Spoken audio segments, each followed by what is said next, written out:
Oh yes, look at this everyone. This is Lebanese food.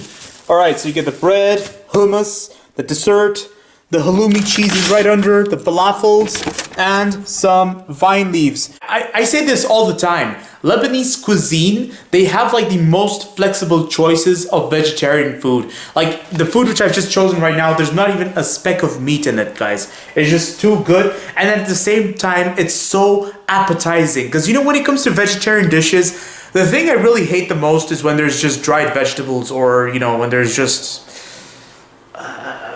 like, you know, there's no flavor in certain food.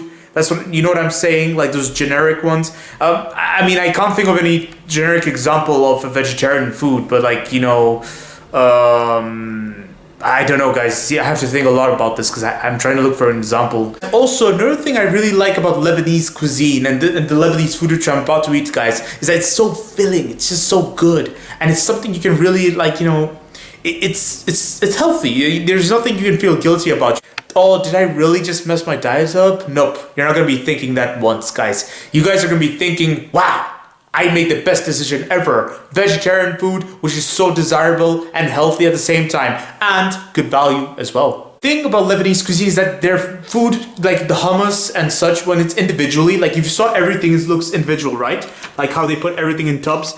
Actually, they put it in tubs, small tubs, because it's not really meant for one person. It's more like it's meant to be distributed. It's more like it's meant to be shared. So that's why, you know, that's the specialty about Lebanese cuisine. They may seem like they're expensive. Actually, there's a magic behind it. It's for groups, you know, it's to share with everyone. It's not like European cuisine in majority cases. Like what I know about Italian cuisine, French cuisine. Well, French cuisine is like the Mercedes, I guess. Like they really do a lot of art with their food. But Italian cuisine is like, you know, yeah, it's just very, very interesting. But the thing is, it's very individualistic. You know, they tend to be very, it's like you have one bowl of spaghetti and it's only for one person. That's Italian cuisine.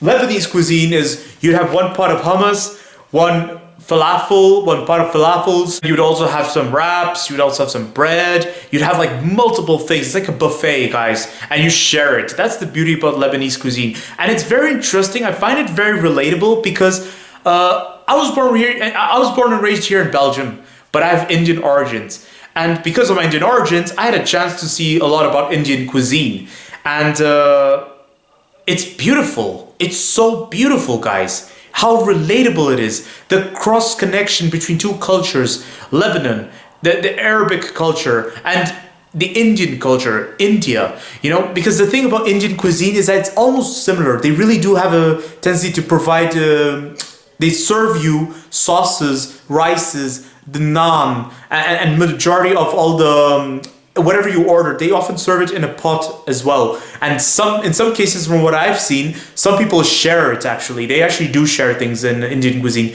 But in Indian cuisine, it tends to be still more on the individual side. Like, you know, because South Indian cuisine is very different to North Indian cuisine. South Indian cuisine is where they are the king of spices. It's like you're given one big tray and you're given a huge selection of spices. That's what I'm seeing of South Indian cuisine. Where the thing about the Lebanese food is the hummus and the halloumi cheese. I love the halloumi cheese. But it's very interesting because in Indian cuisine, we have a similar cheese. We call it paneer.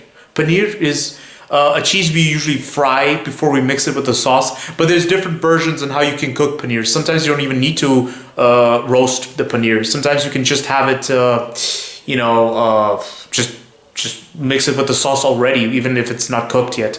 And, you know, it'll cook itself automatically whilst you're cooking the sauce, like saag paneer. Saag paneer is basically so blocks of cheese with spinach. That's basically what it is, but it's not that simple, you know. To cook it, it's rather complex. There are involvement of multiple spices.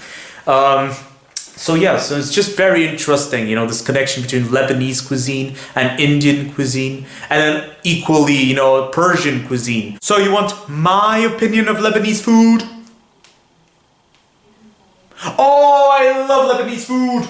Lebanese food is amazing, guys. Best vegetarian choices ever. Vegetarians out there, if you really, really insist on something vegetarian, you should totally check out Lebanese food. They have amazing choices and choices that are super desirable. I really am not a big fan of just vegetables alone, you know? Like I prefer something that's got some life to it, something that has a history to it. And that's Lebanese food for me, you know, like but hey, I guess I'm sure there are other choices of vegetarian food which I have to check out. Certainly. I have to try.